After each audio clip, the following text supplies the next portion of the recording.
The unique actor Nana Patekar biography इन हिंदी। इस blog में हम नाना पाटेकर के जीवन के बारे में विस्तार से जानेंगे। नाना पाटेकर का नाम सुनते ही हिंदी फिल्म इंडस्ट्री का वो चेहरा घूम जाता है जो एक्शन में भी उतना ही कामयाब है जितना कॉमेडी में, इमोशन सीन में भी उतनी ही जान डाल देते हैं जितना बेबसी में। नाना पाटेकर आज 73 साल के हो चुके हैं। नाना पाटेकर बॉलीवुड में अपनी जोशीले आवाज, दमदार एक्टिंग और गुस्सैल स्वभाव के कारण हमेशा ही चर्चा में बने रहते हैं। उनकी एक्टिंग की जितनी भी तारीफ की जाए वो कम है। वो सिर्फ रियल लाइफ में ही नहीं बल्कि रियल लाइफ में भी एक अच्छे इंसान हैं। उन्हें अक्सर गरीबों की मदद करते हुए देखा जा सकता है। वो एक सच्चे देश प्रेमी भी है। अपनी एक्टिंग और आवाज से लोगों के दिलों में बसते हैं नाना पाटेकर। नाना बॉलीवुड में अपने बेबाक अंदाज के कारण हमेशा सुर्खियों में रहते हैं। चाहे वो किसी फिल्म में हो या न हो, वो हमेशा खबरों में बने रहते हैं। राजनीतिक मौका हो या फिल्मी दुनिया, वो समय समय पर सुर्खियों में बने रहते हैं। इस बार वह वेलकम 3 से बाहर होने के बाद अपने बयान की वजह से खबरों में हैं। उनके असली नाम, परिवार और शिक्षा पृष्ठभूमि के बारे में बहुत कम लोग जानते हैं। तो आइए जानते हैं उनका असली नाम, परिवार और शैक्षणिक पृष्ठभूमि क्या है। 1 जनवरी को नए साल के मौके पर नाना अपना जन्मदिन मनाते हैं। तो इस खास मौके पर हम आपके लिए लेकर आए हैं नाना पाटेकर की पहचान, उनकी दमदार डायलॉग डिलीवरी और उनकी जिंदगी से जुड़े कई राज। एक मराठी परिवार में जन्मे नाना पाटेकर का नाम विश्वनाथ पाटेकर था। उनका जन्म 1 जनवरी 1951 को महाराष्ट्र के रायगढ़ जिले में हुआ था। नाना पाटेकर एक बिजनेस परिवार से थे। उनके पिता का नाम गजानंद पाटेकर था। उनकी मां निर्मला पाटेकर एक गृहिणी थीं। नाना पाटेकर के 2 भाई हैं, अशोक और दिलीप पाटेकर। नीलकांति पाटेकर उनकी पत्नी हैं। वह एक बैंक अधिकारी थी। नाना पाटेकर के 2 बेटे हैं, जिनमें से एक का निधन हो चुका है और एक का नाम मल्हार पाटेकर है। नाना पाटेकर का एजुकेशन बैकग्राउंड क्या है? उन्होंने अपनी स्कूली शिक्षा मुंबई में रहकर की। उनके स्कूल का नाम समर्थ विद्यालय था। इसके बाद उन्होंने बांद्रा स्कूल ऑफ आर्ट, जिसका नाम अब एलएस है, से पढ़ाई की। 2 वक्त की रोटी कमाने के लिए नाना फिल्मों के पोस्टर पेंट करते थे। बचपन में कड़े संघर्ष की बेड़ियां तोड़ने के बाद ही नाना इंडस्ट्री पर राज करने के मुकाम तक पहुंच पाए हैं। कई बेहतरीन फिल्में देने वाले नाना पाटेकर ने अपनी जिंदगी में एक वक्त ऐसा भी देखा था जब उन्हें अपना घर चलाने के लिए महज 35 रुपए में जेब्रा क्रॉसिंग पेंट करनी पड़ी थी। 13 साल की उम्र में नाना पाटेकर ने महज 35 रुपए महीने पर पेंटिंग का काम किया। इसके लिए वो 8 किलोमीटर पैदल चलते थे। रास्ते में जब भी उसे भूख लगती तो वो अपने नजदीकी रिश्तेदारों के यहाँ खाना खाने चले जाते थे। इस वजह से उन्हें कई बार ताने भी सुनने पड़े। नाना के पिता मुंबई में कपड़े का कारोबार करते थे, लेकिन उनके परिवार को अचानक आर्थिक संकट का सामना करना पड़ा और छोटी उम्र में ही नाना को पढ़ाई के साथ साथ काम भी करना पड़ा। नाना पाटेकर ने अपने फिल्मी करियर की शुरुआत कैसे की? बॉलीवुड अभिनेता नाना पाटेकर को कभी भी अपनी छवि या काम मिलने की चिंता नहीं रही। वह सिनेमा को गहराई से समझने वाले कलाकारों में से एक हैं। इरफान खान के अलावा नाना एकमात्र ऐसे अभिनेता हैं जिन्होंने अभिनय की तीनों श्रेणियों में पुरस्कार जीते हैं। 1990 में उन्हें फिल्म परिंदा के लिए सर्वश्रेष्ठ सहायक अभिनेता का फिल्म फेयर पुरस्कार मिला। 1992 में उन्हें फिल्म अंगार के लिए सर्वश्रेष्ठ खलनायक का पुरस्कार मिला और 1995 में फिल्म क्रांतिवीर के लिए उन्हें सर्वश्रेष्ठ अभिनेता का फिल्म फेयर पुरस्कार मिला। 1978 में अपने फिल्मी करियर की शुरुआत करने वाले नाना पाटेकर की पहली फिल्म गमन है। नाना पाटेकर को साल 2013 में भारत सरकार से 3 राष्ट्रीय पुरस्कार, 2 फिल्म फेयर पुरस्कार और पद्मश्री भी मिल चुका है। इसके अलावा भी उन्हें कई सम्मान मिले हैं। अपने करियर में उन्होंने कई बेहतरीन फिल्मों में काम किया और अपनी एक्टिंग का लोहा मनवाया। इनमें क्रांतिवीर, खामोशी, अग्निसाक्षी, अब तक 56, अपहरण, वेलकम, राजनीति, तिरंगा, परिंदा, राजनीति जैसी कई शानदार फिल्में शामिल हैं, जिनमें उनके काम को खूब सराहा गया। नाना पाटेकर की कुछ सुपरहिट फिल्मों की सूची। परिंदा 1989, उदास माली विधु विनोद चोपड़ा द्वारा निर्देशित फिल्म परिंदा एक क्राइम ड्रामा है जिसमें नाना पाटेकर ने अन्ना का किरदार निभाया था। एक गैंगस्टर के उनके सशक्त चित्रण ने उन्हें सर्वश्रेष्ठ सहायक अभिनेता का राष्ट्रीय फिल्म पुरस्कार दिलाया। क्रांतिवीर 1994, उदास माली मेहुल कुमार द्वारा निर्देशित इस फिल्म में नाना पाटेकर ने एक पत्रकार प्रताप नारायण तिलक की भूमिका निभाई, जो भ्रष्टाचार और अन्याय के खिलाफ लड़ता है।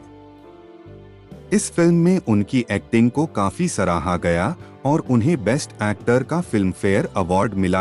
अग्निसाक्षी 1996, उदास स्माइली पार्थो घोष द्वारा निर्देशित अग्निसाक्षी में मनीषा कोइराला के साथ नाना पाटेकर थे। अब तक 56, 2004, उदास स्माइली शिमित अमीन द्वारा निर्देशित इस क्राइम थ्रिलर फिल्म में नाना पाटेकर ने एक एनकाउंटर स्पेशलिस्ट की भूमिका निभाई थी। उनके दमदार एक्टिंग और मनोरंजक कहानी ने फिल्म को हिट बना दिया। ब्लफमास्टर 2005, उदास माली ब्लफमास्टर हालांकि मुख्य रूप से रोहन सिप्पी द्वारा निर्देशित एक कॉमेडी फिल्म है। इसमें नाना पाटेकर का कैमियो रोल था। इसमें उनकी एक्टिंग की खूब सराहना हुई। वेलकम 2007, उदास स्माइली अनीस बज़मी द्वारा निर्देशित एक लोकप्रिय कॉमेडी फिल्म वेलकम में नाना पाटेकर ने उदय शेट्टी की भूमिका निभाई। उनकी कॉमिक टाइमिंग और अनिल कपूर के साथ केमिस्ट्री की सराहना की गई, जिसने फिल्म की सफलता में योगदान दिया। राजनीति 2010, उदास स्माइली प्रकाश झा द्वारा निर्देशित राजनीति एक राजनीतिक पर आधारित ड्रामा फिल्म है जिसमें नाना पाटेकर ने ब्रिज गोपाल की भूमिका निभाई है। नाना पाटेकर को कैसे मिला अपना जीवन साथी? बहुत कम लोग जानते होंगे कि नाना पाटेकर की शादी थिएटर आर्टिस्ट नीलकांति से हुई थी। उस वक्त उनकी शादी महज 750 रुपए में हो गई थी। उन्होंने एक इंटरव्यू में बताया था कि उनका शादी करने का कोई इरादा नहीं था। उन्होंने सोच लिया था कि जब वे कुछ पैसे कमा लेंगे और कोई लड़की उससे शादी करने के लिए तैयार हो जाएगी, तब वो इस बारे में सोचेंगे। यही सोचकर उन्होंने थिएटर में काम करना शुरू कर दिया, जहां उनकी मुलाकात पहली बार नीलकांति से हुई और दोनों एक दूसरे को पसंद करने लगे। उनके मुताबिक नीलकांति एक बेहतरीन थिएटर आर्टिस्ट होने के साथ साथ एक बैंक में अधिकारी भी थीं और 2500 रुपए प्रति माह कमाती थीं, जबकि नाना को खुद प्रति शो 50 रुपए मिलते थे। अगर वह महीने में 15 शो भी करते तो भी वह केवल 750 रुपए ही कमा पाते थे। नाना के मुताबिक शादी में महज उन्होंने 750 रुपए खर्च किए। उसके बाद उन्होंने मेहमानों के लिए एक छोटी सी पार्टी रखी और एक दिन के लिए पुणे घूमने चले गए। नाना पाटेकर की माने तो उनकी पत्नी नीलू सिनेमा से दूर रहीं। वह कहते हैं, उनकी एकमात्र फिल्म आत्मविश्वास थी, जिसे सचिन पिलगांवकर ने निर्देशित किया था। इस फिल्म के लिए उन्हें सर्वश्रेष्ठ अभिनेत्री का पुरस्कार भी मिला था। बढ़ती उम्र के साथ नीलू का वजन बढ़ता गया और वह फिल्मों से दूर हो गईं। नाना का यह भी कहना है कि वह नीलू को वजन कम करने की सलाह भी दी। शादीशुदा होने के बावजूद नाना पाटेकर अपनी पत्नी से क्यों रहते हैं दूर? नाना पाटेकर शादीशुदा होने के बावजूद अपनी पत्नी नीलकांति से अलग रहते हैं। उन्होंने अपनी पत्नी को तलाक भी नहीं दिया है। एक इंटरव्यू में नाना ने कहा था, हम हर दिन मिलते हैं और एक दूसरे का ख्याल रखते हैं। मीडिया रिपोर्ट्स के मुताबिक जब नाना का अफेयर मनीषा कोइराला के साथ चल रहा था, तब उनकी पत्नी को इस बारे में पता चला। इसके बाद नीलकांति ने उसे छोड़ दिया। नाना पाटेकर का एक बेटा है जिसका नाम मल्हार है। हालांकि मल्हार से पहले उनके बड़े बेटे का जन्म हुआ, जिसकी कुछ समय बाद मृत्यु हो गई। एक इंटरव्यू में नाना ने बताया था, मेरी शादी 27 साल की उम्र में हो गई थी। जब मैं 28 साल का हुआ तो मैंने अपने पिता को खो दिया और 2.5 साल बाद मेरे बड़े बेटे की मौत हो गई। बेटे की मौत के बाद नाना पूरी तरह टूट गए थे। उसने किसी से ज्यादा बात करना बंद कर दिया था।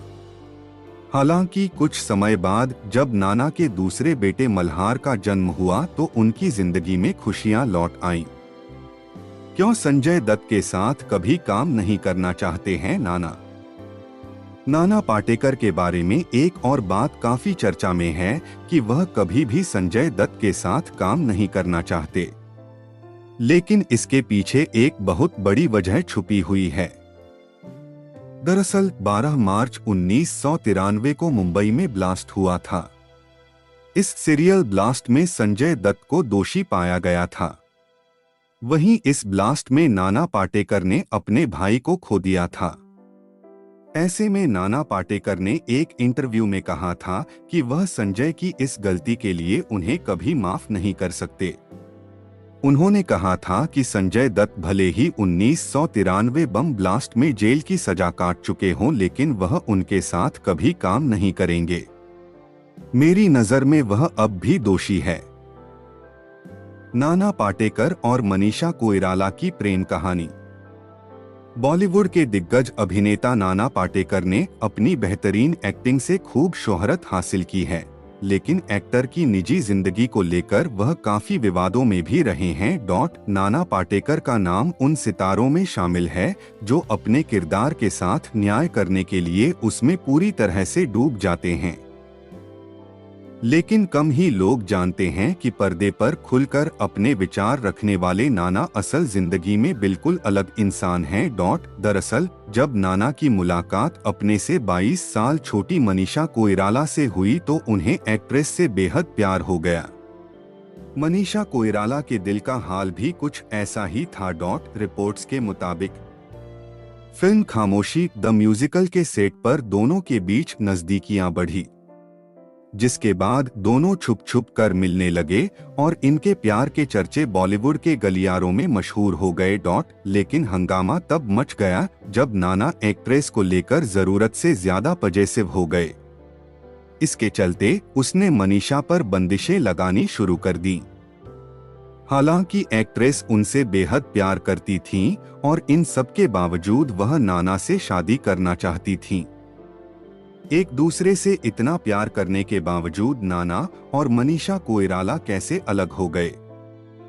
नाना पहले से शादीशुदा थे और एक बेटे के पिता भी थे, इसलिए एक्टर ने मनीषा से शादी नहीं की। इसी बीच उनका अफेयर एक्ट्रेस आयशा जुल्का से शुरू हो गया। जब यह बात मनीषा को पता चली तो उनका दिल टूट गया और उन्होंने एक्टर से अलग होने का फैसला कर लिया। दोनों एक दूसरे से बहुत प्यार करते थे और काफी पॉजिटिव भी थे। दूसरी ओर नाना पाटेकर शादीशुदा थे और अपनी पत्नी को तलाक देने के लिए भी तैयार नहीं थे। रिपोर्ट्स के मुताबिक दोनों के रिश्ते में दरार तब आई जब मनीषा ने नाना पाटेकर को आयशा जुल्का के साथ बंद कमरे में पकड़ लिया।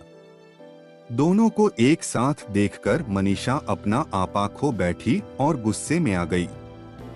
अपने प्रेमी को आयशा जुल्का के साथ देखकर मनीषा चिल्लाने लगी। उन्होंने आयशा को नाना से दूर रहने की हिदायत भी दी थी। रिपोर्ट्स के मुताबिक मनीषा ने गुस्से में आयशा पर चिल्लाते हुए कहा था, मेरे आदमी से दूर रहो। नाना मनीषा के बारे में क्या सोचते हैं? एक इंटरव्यू में नाना ने कहा था कि मनीषा सबसे संवेदनशील एक्ट्रेस हैं। वह कस्तूरी मृग की तरह हैं। उन्हें किसी के साथ रेस में शामिल होने की जरूरत नहीं है। वह खुद में एक अच्छी एक्ट्रेस है। नाना ने कहा था, जब मैं देखता हूं कि वह अपने साथ क्या कर रही है तो मैं अपने आंसू नहीं रोक पाता। लेकिन मैं अभी इस बारे में कुछ नहीं कह सकता। इसके साथ ही नाना पाटेकर ने बताया था कि मनीषा कोइराला से दूर होने पर उन्हें कितना दर्द हुआ था और वह आज भी उन्हें याद करते हैं। नाना पाटेकर और आयशा जुल्का की प्रेम कहानी। बॉलीवुड में ऐसे कई सितारे हैं जिनकी प्रेम कहानी अधूरी रह गई। डेटिंग और लिंकअप को लेकर खबरों में रहने के बावजूद ये जोड़ी शादी तक नहीं पहुंच पाई। नाना पाटेकर और आयशा जुल्का की भी कुछ ऐसी ही प्रेम कहानी थी। नाना पाटेकर और आयशा जुल्का की प्रेम कहानी बीटाउन में काफी चर्चा में थी। लोगों को यकीन ही नहीं हो रहा था कि नाना पाटेकर जैसे सख्त स्वभाव वाले इंसान को भी प्यार हो सकता है। इतना ही नहीं, नाना पाटेकर आयशा से 22 साल बड़े थे। फिल्म आंच में नाना पाटेकर और आयशा जुल्का ने काफी बोल्ड सीन दिए थे। हालांकि इससे पहले आयशा जुल्का की छवि एक साफ सुथरी एक्ट्रेस की थी। मीडिया रिपोर्ट्स के मुताबिक उस वक्त नाना पाटेकर और Ayesha Julka live in relationship में रह रहे थे। आपको बता दें कि आयशा जुल्का का नाम इंडस्ट्री में कई एक्टर्स के साथ जुड़ा, लेकिन उनका सबसे चर्चित रिश्ता नाना पाटेकर के साथ था। नाना पाटेकर की कुल संपत्ति। उनकी कुल संपत्ति की बात करें तो यह लगभग 55 करोड़ रुपए है। वो अपनी हर फिल्म के लिए 2 से 3 करोड़ रुपए चार्ज करते हैं।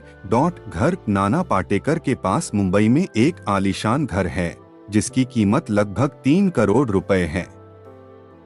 इस घर के अलावा उनके पास देश भर में कई अन्य रियल एस्टेट संपत्तियां भी हैं। लग्जरी कार का कलेक्शन। नाना पाटेकर के पास